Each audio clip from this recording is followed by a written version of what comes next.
Jubilito TV Official. Alright, inyo at sa mga kabagis, Jubilito TV Official po. At eto na naman po muli ang isang edisyon ng ating reaction video, mga kalingap at kabagis, no? Pero bago po lahat, syempre po, mega love shoutout po muna kay Kuya Val Santos Matubang, kay Ate Eda Vlogs, Kalingap Rap, Rowel of Malalag, mega love shoutout po sa inyong lahat. Isama na rin po natin syempre po ang Kalingap Netizens, Kalingap Sponsors, Kalingap Subscribers, and ang ating mga Kalingap Partners. Mega love shoutout po sa inyong lahat. So, ito na nga mga Kalingap at kabagis, for today's reaction video, gawa lang po natin ng reaction. Actually, late na nga po. At alam nyo, pinag-isipan ko muna, no? Bago ko gawa ng reaction to dahil tapos na po ito. At it will be considered as, sabihin na nating chapter close. Ika nga, dito po sa mga reactors ni Rowel of Malalag. So, hindi naman po lingid sa inyong kalaman, mga Kalingap at kabagis, na ito pong si Marzano TV ay nagpaalam na po sa pagiging reactor po, di lamang po sa pagiging reactor ng Team Rochelle, at ganoon din po ay nagpaalam na rin po bilang isang reactor pangkalahatan ng Team Kalingap. Marami po akong nalungkot, mga Kalingap at kabagis, lalong-lalo na po sa Team Rochelle, na kung saan ay ito pong si Marzano TV ay masasabi po natin talagang naghatid ng saya, ng sabihin na nating tears of joy sa mga ginagawa niya pong reaction video dito po sa Maglangga. At nang siya po ay magpaalam last 5 days ago, ay marami po ang nalungkot. Although hindi po na-specify, mga Kalingap at kabagis, ang talagang reasons, pero maayos naman po siyang nagpaalam sa kanyang live at naghabilin pa nga sa mga supporters, viewers, na alagaan po at mahalin ang Team Rochelle. Ganon din naman, mga Kalingap at kabagis, kay Rowel of Malalag, na naging palaisipan din ang pag-alis ni Marzano TV.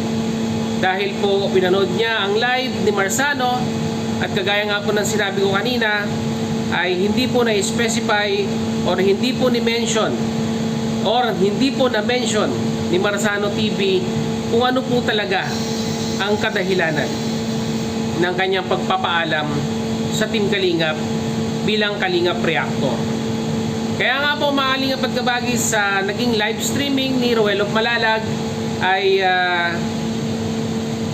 naglabas din siya ng kanyang sabihin na nating punto per punto kung ano ang kanyang masasabi sa pamamaalam ni Marzano TV. At i-share niya rin yung mga magagandang memories dahil alam naman po natin na ito pong si Marzano at saka itong si Rowel of Malalag at saka si Rachel ay personally nagkita na po sila nung sila po ay pumunta ng Laguna. At chini-cherish po yun ni Rowel of Malalag, mga Kalingap at kabagis, yung kanilang meet up dito nga po sa mga Rochelle or Team Rochelle reactors po ni Rowel of Malalag. Ano kaya, mga Kalingap at kabagis, ang opinion ni Rowel of Malalag regarding po dito? Eto, mga Kalingap at kabagis, panoorin po natin. Pahabol ko na lang din dito, mga Kalingap, no? Ano, mga Kalingap, no? Pinanood ko po yung ano nila, yung mga live, no? Syempre, may mga ano sila, may mga sariling opinion, no? Sariling desisyon, sariling pagpapasya, mga Kalingap, no? Syempre, kung ano mang mga pagpapasya nila, eh tayo po, no? Bilang YouTuber din po, respetuhin po natin, no? Respetuhin po natin kung ano maging desisyon nila. Eh tayo po, open po tayo kahit sino, di ba? Open tayo kung sino po ang papasok. Open din po tayo kung sino po ang lalabas. Ganyan po tayo, mga Kalingap, di ba? Tinanggap po namin sila dito sa Kalingap. Tinanggap namin sila sa Rochelle community ng freely, di ba? Ganon. Kasi nga susuporta sila. And then it's their choice, mga Kalingap, no? It's their choice na hihiwalay, no? Hihiwalay na sa Kalingap, no? Sa Team Rochelle, no? Kaya syempre, no? May mga pinagsamahan din kami, di ba? Na-meet din po namin sila personally sa Pila, Laguna. Pero mahirap na mahirap. Actually, kahit man po sabihin na umalis sila. Pero yung mga memories namin, di ba? Yung mga reaction videos nila, yung mga yung pagpapakilig nila mga kalingap sa inyong lahat, di ba? Kung manonood po kayo sa kanilang mga reaction videos, pati po kayo kinikilig mga kalingap. Yun po ang mahirap po kalimutan, no? Yung mga memories po. Kung ano mga desisyon nila, nirespeto namin nilangga, no? Nirespeto namin sa kanila. Kaya, ayun, no? Pero yung pagiging kaibigan, no? Pagiging solid na friend po dito sa social media, sa YouTube, hindi po yun makakalimutan yan, mga kalingap, no? Kahit nung magkita kami yan one time, no? Ito po si Kuya Marzano, at least nakatatak na, no? Nakilala na po namin, tumatak na po sa amin kung sino sila, no? Kung sino po, kung ano mga ugali nila. Kaya yun, no? Sa kanilang mga kalingap, di ko naman talaga alam kung ano pong dahilan, no, kanilang pag-out, no. Nung pinapanood ko yung kanilang mga mga kalingap, no, yung pinapanood ko yung kanilang mga reaction videos. Pati tayo, no, nag-iisip din po tayo mga kalingap, no. Ano yung mga talaga, yung message talaga behind sa kanilang reaction videos, no? Sa kanilang pamamaalam sa video na yun, no? Kaya ayun, sana po, no, sana okay yung decision nila, di ba? Sana tuloy-tuloy pa rin po, no, yung paggawa po nilang kanilang mga good vibes na mga reaction videos, and hoping na mas lumaki pa yung mga channel po nila, no? Opo, umiyak si Marzano dong mahal niya ang Rochelle, no? Para sa akin, no,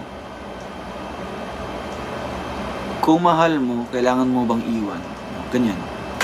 Kung mahal mo ang isang tao, kailangan mo ba siyang iwan? So yun na nga mga kalingap at kabagis, ganyan talaga ang buhay, may aalis, pero meron pong darating.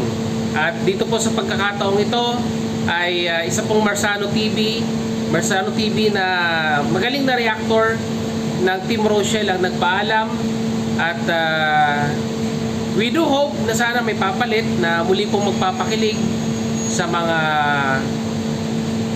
fans po nila Rochelle.